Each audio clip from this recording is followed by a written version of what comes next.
नहीं नहीं नहीं सर, मैं रिकॉर्डिंग करूँ। अच्छा, अस्सलाम वालेकुम, नमस्कार, सत श्री अकाल एंड गुड इवनिंग। मैं हूँ आरज़ू काज़मी और आप हमेशा की तरह से देख रहे हैं पॉइंट ऑफ व्यू।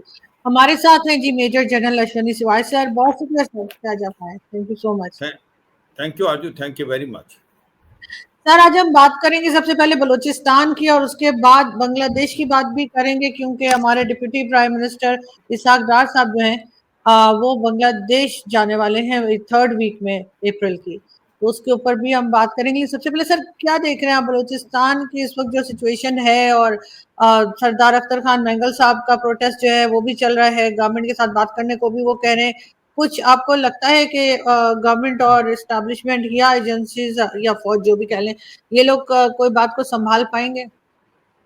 अब मेरे को लगता नहीं है अभी आरजू, मैं लगता पानी सिर से उतर गया है और सिचुएशन काफ़ी ख़राब है। जब से मारूंग बलूच को इन्होंने जेल में डाल दिया है तो लोग सड़कों पर आए हुए हैं, और सच्चाई है वो एक पॉलिटिकल लीडर थी, उसका कोई कनेक्शन नहीं था, उसको आतंकवाद के चार्ज पे उसको अंदर डाल दिया है। देखो सच्चाई ये है कि बलूचिस्तान की हालात बहुत ज़्यादा ख़राब है और पाकिस्तान ने इसका ध्यान दिया नहीं। पता है कि 1948 में बलूचिस्तान को पाकिस्तान ने ज़बरदस्ती अपने कब्जे में किया, और उसके बाद बलूचिस्तान एक सबसे बड़ा प्रोविंस है पाकिस्तान का, रिच है, सबसे ज़्यादा रिसोर्सेज में जिंक है, कॉपर है, कोबाल्ट है, गैस है, ऑयल है। मगर ये भी सच्चाई है कि वो सबसे पूरेस्ट है, उसकी पर कैपिटा इनकम दूसरे प्रोविंस के मुकाबले में काफ़ी कम है, और वहाँ पर सच्चाई है डेवलपमेंट कुछ नहीं हुई है। और सच्चाई ये भी है कि कहीं ना कहीं उनको लगता है कि उनको सेकंड क्लास सिटीजन माना जाता है, ह्यूमन राइट वायलेशन बहुत हुए। तो इंसर्जेंसी वहाँ पर 3-4 बार हो चुकी है, दबाने की कोशिश करती है पाकिस्तान की फौज, पाकिस्तान की आईएसआई, मगर वो सक्सेसफुल नहीं। जो अब की बार हुआ है वो तूफान उठा है, और इस बार जो बलूचिस्तान के अंदर सबसे इम्पोर्टेंट चीज़ है, ये जो छोटे छोटे बलूचिस्तान के और ग्रुप थे वो बीएलए के साथ मर्ज हो गए, अब वो बीएलए के साथ हैं, और बीएलए का गठजोड़ भी हो गया है तहरीके तालिबान पाकिस्तान से ऑपरेशनल। तो इसमें जो हमले हो रहे हैं, जो बीएलए अब सटीक हमले कर रही है, वो मुझे लगता है कि पाकिस्तान में पहले ऐसे कभी नहीं हुई। स्पेशली जो जाफर एक्सप्रेस ट्रेन को हाईजैक किया गया, पहली बार वर्ल्ड में ऐसा हुआ होगा जो एक बड़ी ट्रेन को हाईजैक कर दें, और फिर जो अभी बीएलए क्लेम करता है कि हमने उन्हें 200 से ज़्यादा सैनिकों को मार दिया, ये सच्चाई कितनी है ये तो बता नहीं सकते। और इसी प्रकार से फिर सुसाइडल अटैक हुआ जहाँ पर 40 से 50 फिर फौजियों को मार दिया। तो सच्चाई है बलूचिस्तान में एक आक्रोश पैदा हो रखा है। बलूचिस्तान जो लड़ाई लड़ रहा है बीएलए, जो फ्रीडम स्ट्रगल, वो आर पार की लड़ाई है, और उनको लगता है कि पाकिस्तान ने उनके साथ बहुत जुल्म ढाए हैं, पाकिस्तान ने उनको जबरदस्ती किया है। और जब से चाइना पाकिस्तान इकोनॉमिक कॉरिडोर बना है उससे और भी आक्रोश पैदा हो गया। उनको लगता है कि अभी तक तो पाकिस्तान ही एक्सप्लॉइट करता था बलूचिस्तान को, अब चीन भी करने लगा, क्योंकि चीन के टेक्नीशियन और इंजीनियर आए हैं। और ये जो ग्वादार पोर्ट है ये तो पाकिस्तान का पहले हिस्सा था नहीं, 1948 में ने ओमान से खरीदा था।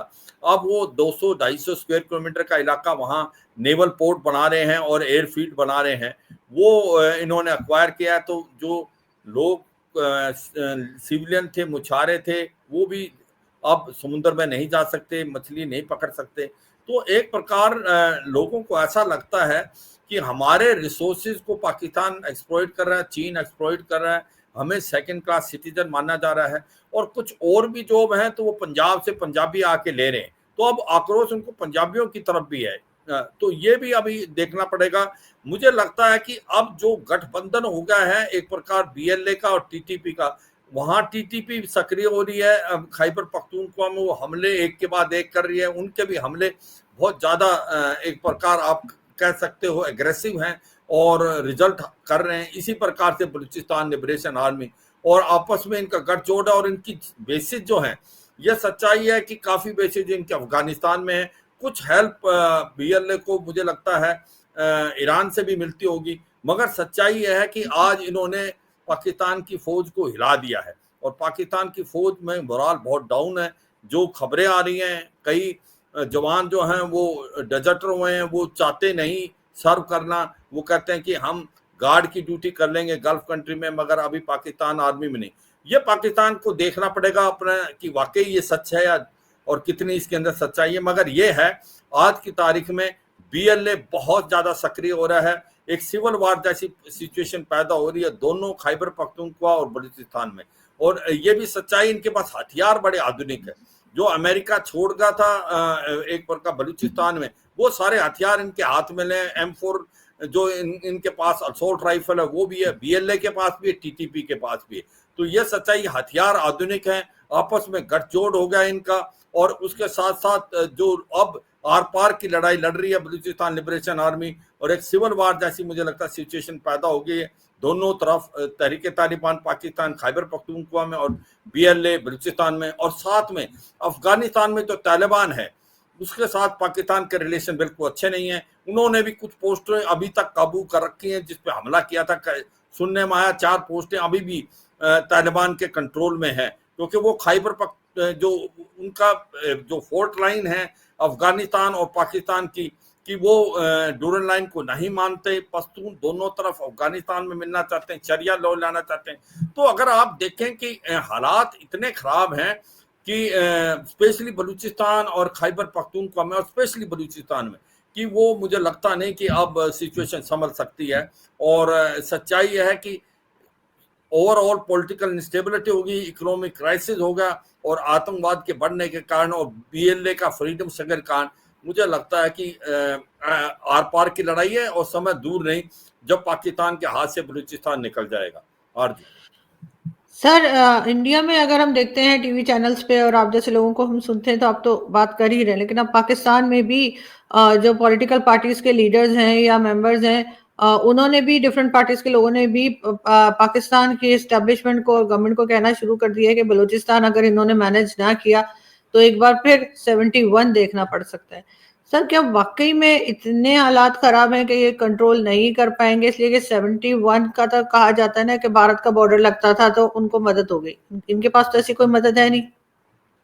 हाँ, ये बात तो आपकी बिल्कुल ठीक है, क्योंकि वहाँ पर जो बलूचिस्तान में और बांग्लादेश में फ़र्क है, क्योंकि वहाँ पर जिस प्रकार से मुक्ति बाहिनी लड़ रही थी तो वो भारत के साथ में बॉर्डर था, और वहाँ से बांग्लादेशी जो रिफ्यूजी थे वो भारत में आए। वहाँ पर जेनोसाइड हुआ, वहाँ 25 से 30 लाख औरतों का रेप हुआ, 15 से 20 लाख लोग मारे गए, 1 करोड़ के करीब लोग पलायन कर गए। और फिर मुक्ति बाहिनी जो है उसने ये इस पर कोई नहीं, भारत की फौज के साथ कंधे से कंधा लड़ाई थी।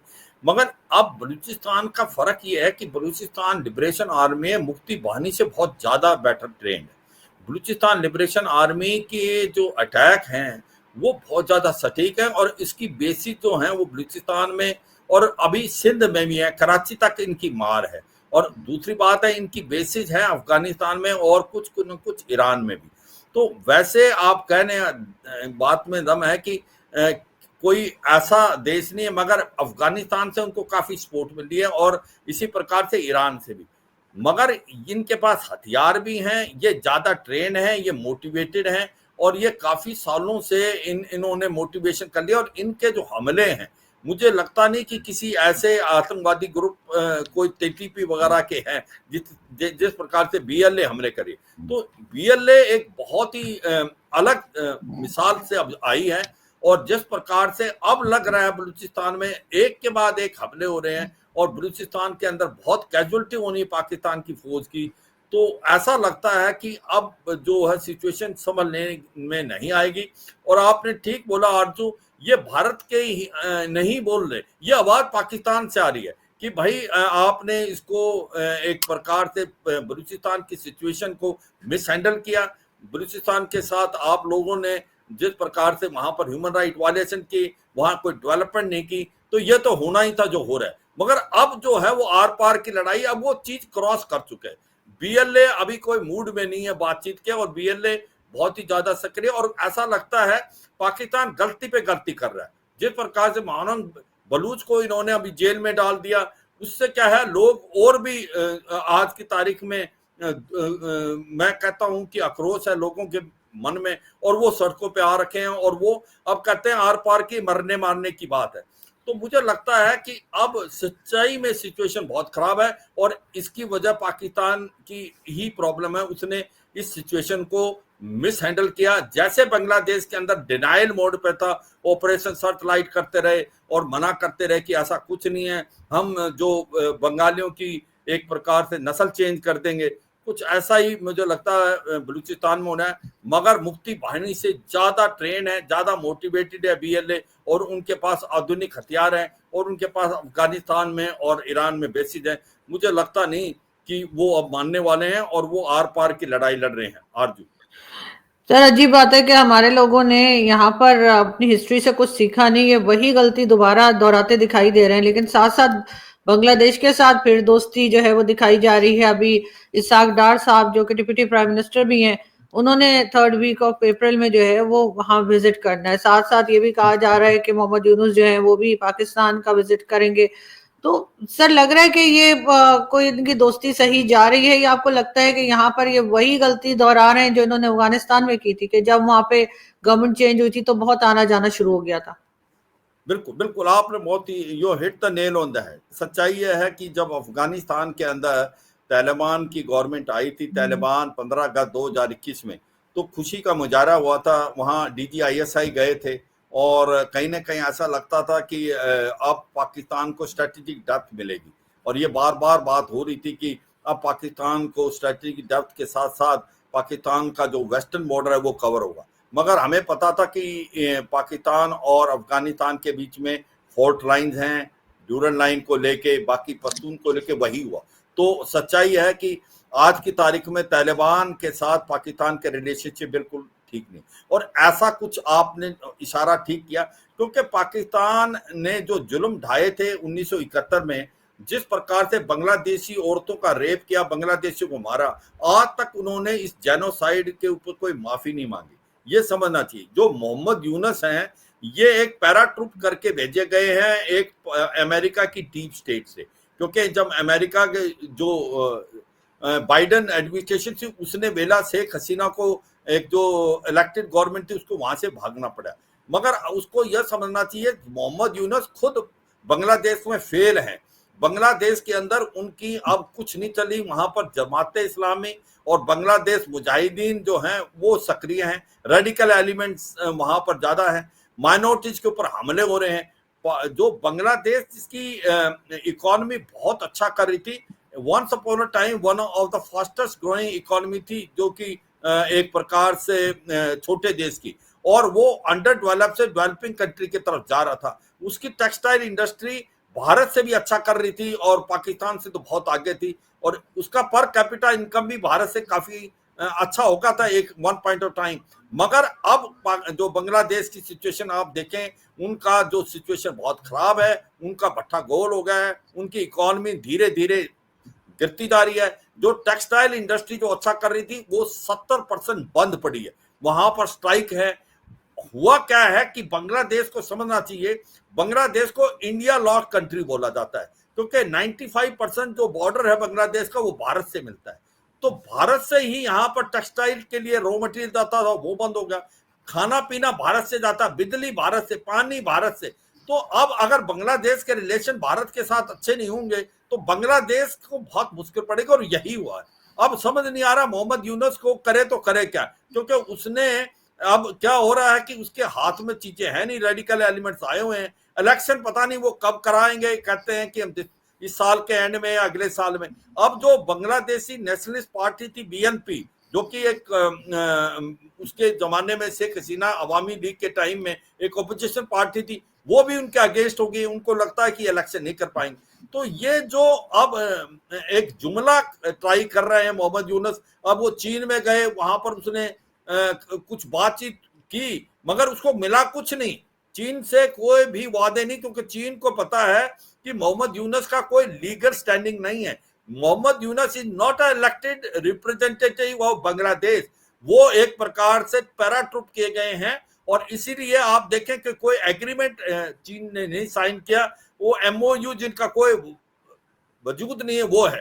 अब क्योंकि वो दिखाना चाहते हैं अपना रेलिवेंस, तो एंटी इंडिया बातें भी बोल के आए हैं वो 7 हमारी नॉर्थ ईस्ट स्टेट को लेके, जिसका कोई मतलब नहीं है, क्योंकि भारत बहुत आगे निकल चुका है। ये समझना चाहिए बांग्लादेश को। अब जिस प्रकार से वो पाकिस्तान के साथ रिलेशन बनाने की कोशिश कर रहे हैं, वो कहते हैं कि भाई पाकिस्तान की खुद की हालात खराब है, बांग्लादेश की खुद की खराब है, तो एक दूसरे को देंगे क्या। और यह सच्चाई है कि अभी ये मानता हूं कि ट्रेड डायरेक्ट डील स्टार्ट हो गई है, इनके बीच के अंदर एक प्रकार से फ्लाइट्स भी डायरेक्ट आनी स्टार्ट हो जाएंगी। मगर सच्चाई यह है पाकिस्तान और स्पेशली बांग्लादेश को यह समझना चाहिए कि बांग्लादेश में जो रेडिकल एलिमेंट्स आने हैं और बांग्लादेश की जो इकोनॉमी जो धीरे धीरे खराब होती जा रही है, तो वो हालात बहुत ज्यादा अच्छे नहीं हैं। और वो पाकिस्तान को क्या दे पाएंगे और पाकिस्तान बांग्लादेश को क्या दे पाएगा, ये तो समय ही बताएगा। क्योंकि सच्चाई ये है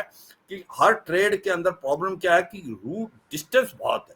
जो बाई सी रूट जाना पड़ता, पूरा इंडिया को कॉन्टिनेंट को ये क्रॉस करके जाना पड़ेगा।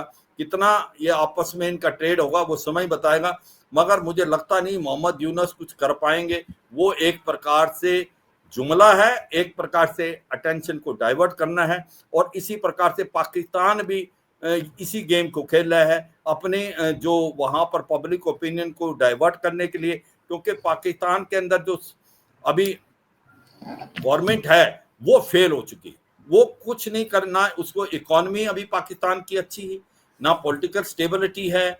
इमरान खान को जेल में बंद कर रखा जो कि मोस्ट पॉपुलर लीडर है। ऊपर से अब वो ये सोच रहे हैं कि हम बांग्लादेश के साथ रिलेशन अच्छे करते हैं। कितने दिन तक इनके रिलेशन अच्छे रहेंगे ये तो टाइम ही बताएगा। मगर मुझे लगता नहीं कि खास कुछ होने वाला है, जो कि अभी फॉरेन मिनिस्टर और डिप्टी प्राइम मिनिस्टर इशक दार जो जा रहे हैं। अर्जु, लेकिन सर ट्रेड तो इनको करनी पड़ेगी ना पाकिस्तान के लोगों को, इसलिए कि सिर्फ टैक्स से तो गुजारा नहीं होगा। इस वक्त जो पाकिस्तान की इकोनॉमी की हालत है वो तो बहुत खराब है। गल्फ कंट्रीज ने भी कह दिया है कि पाकिस्तान से वर्कर्स नहीं लेंगे या कम लेंगे, तो ऐसे में रेमिटेंस भी कम हो जाएगी। तो इनको ट्रेड की तरफ तो जाना पड़ेगा, चाहे ये भारत से रिक्वेस्ट करें चाहे ये बांग्लादेश की तरफ जाए। देखो ये तो आपने ठीक बोला। सच्चाई क्या है कि पाकिस्तान की अगर आप हालात देखें तो पाकिस्तान के हालात खराब क्यों हैं। 1950 के एंड में, 1960 के स्टार्टिंग में इनकी जीडीपी भारत से बेटर थी पाकिस्तान की। क्योंकि पाकिस्तान की एक सबसे अच्छी बात यह है कि इनके पास जो पांचों नदियां का पानी भारत से जाता है, तो जो इंडस एक लैंड है और इंडस बेसिन है, यहाँ पर एग्रीकल्चर बहुत है और काफी अच्छा कर रही थी।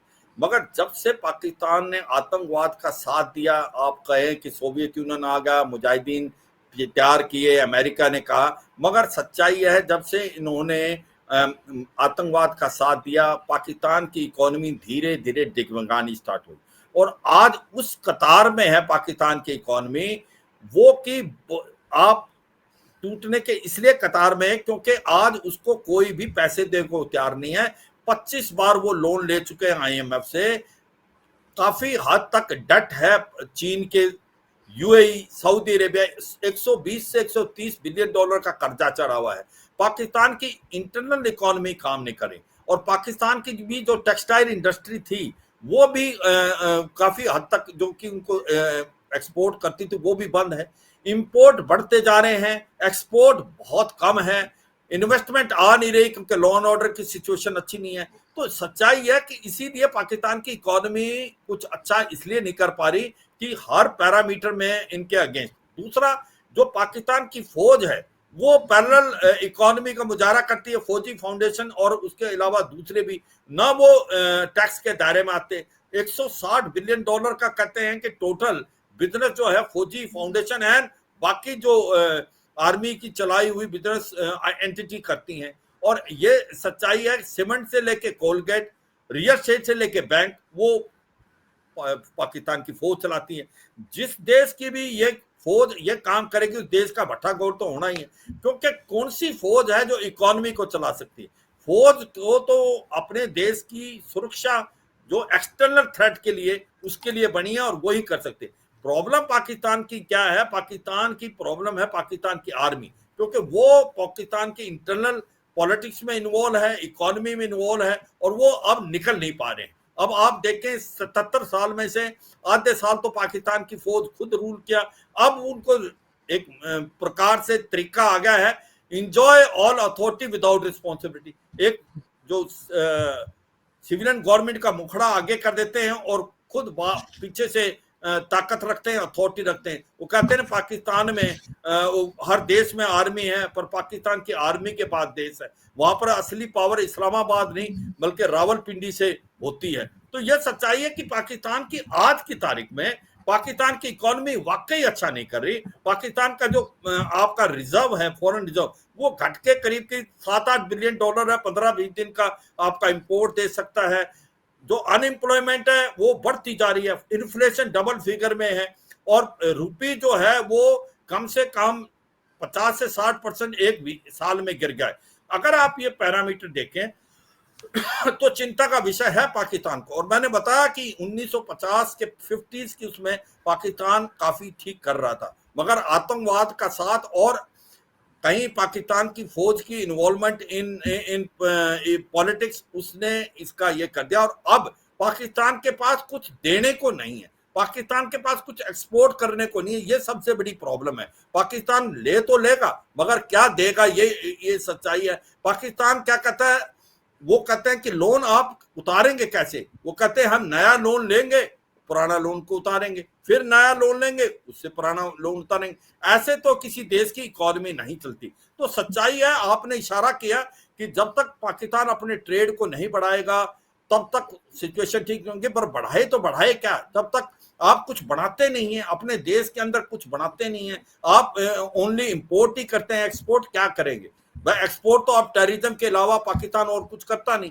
तो दुख की बात यह है कि पाकिस्तान को देखना चाहिए कि जब तक आप अपनी इंडस्ट्रियल बेस नहीं बनाएंगे। भारत और पाकिस्तान दोनों एक ही टाइम में आजाद हुए थे। अब भारत कहां से कहां निकल गया ये हम नहीं कह रहे। ये आप अर्जु, आपके जो सोशल मीडिया है, जब लोग सड़कों पे बात करते हैं वो बोलते हैं कि भारत कहां से कहां निकल गया, पाकिस्तान कहां रह गया। उसकी वजह यह है कि आपने जब भारत ने अपनी इंडस्ट्री को डेवलप कर रहा था, भारत जो है आत्मनिर्भर भारत, मेक इन इंडिया की तरफ चल रहा है, हम अपनी चीजें खुद बनाते हैं, हम अपने हथियार भी खुद बनाते हैं। पर पाकिस्तान अनफॉर्चुनेटली जो है वो सामान खरीदता है और आतंकवाद को एक्सपोर्ट करता है। कहीं ना कहीं पाकिस्तान का जो एक प्रकार आतंकवाद के साथ मिलन हुआ है, उससे पाकिस्तान को मुझे लगता है बहुत नुकसान हुआ है। और पाकिस्तान अब कैसे निकलेगा ये तो खुदा भरोसे है, मगर वाकई सिचुएशन पाकिस्तान की आरजू आज की तारीख में अच्छी नहीं लगती। चाहे वो खैबर पख्तूनख्वा हो या आपका बलूचिस्तान हो या और पीओजे के और गिलगित बाल्टिस्तान, वाकई अच्छी सिचुएशन नहीं है। पाकिस्तान को अगर एक देश रहना चाहता है तो पाकिस्तान को कुछ जल्दी ही करना पड़ेगा। बिल्कुल ऐसा ही सर, इनको अपनी पॉलिसीज देखनी पड़ेंगी, फौज को अपना काम करना चाहिए और सिविलियन गवर्नमेंट को अपना। दोनों एक दूसरे से ना तो मदद मांगे ना इंटरफेयर करें, तभी कुछ बेहतरी हो पाएगी। वरना इसी तरह से पाकिस्तान जो है वो सफर करता रहेगा और ये दूसरों को ब्लेम करते रहेंगे। वो दूसरों को ब्लेम करने से अपना मसला हल नहीं होता। बहुत शुक्रिया सर कि आपने आज ज्वाइन किया। Thank you. Thank you. Thank you sir.